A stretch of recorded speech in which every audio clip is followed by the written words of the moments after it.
Hi, Krista. I saw a really interesting question on the internet the other day.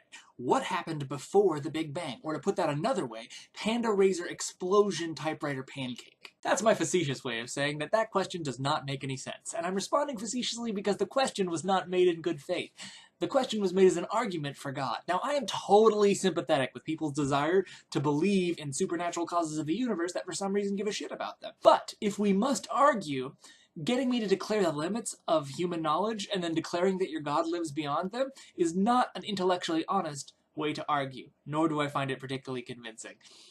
And I do not think that declaring the ineffability of your God particularly helps anyone, especially you, but that's not the point here. But to return to the question less facetiously, time and space as we understand it began at the Big Bang. There was a singularity that was the nadir of both volume and entropy in our universe, and everything has been expanding and getting more entropic since then. In fact, the difference in entropy, that is, things now being more entropic than they were before, is how we tell the difference between before and now. So to ask what happened before the Big Bang is like asking what happened before there was a before, man. I've drawn a helpful diagram. You see, everything to the right of the line is the universe as we understand it. As we go right, away from the dotted line that is the singularity, entropy increases, and that makes it the future, different from the past, right?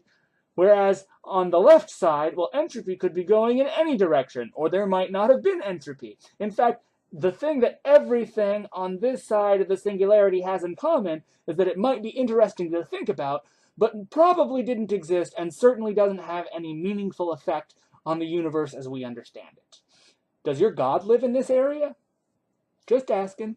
No offense meant. Right, so the reason I brought up the entropy thing another time is that if there was some sort of extra-universal thing that collapsed into a singularity that began the Big Bang, then inevitably during the course of that collapse, the amount of matter and energy must have reached a sort of reversal in entropy. That is, it must have started becoming more ordered, which means that the collapse must have post-seeded the singularity. Do you see what I'm saying? Because of the difference between the past and the future being entropy.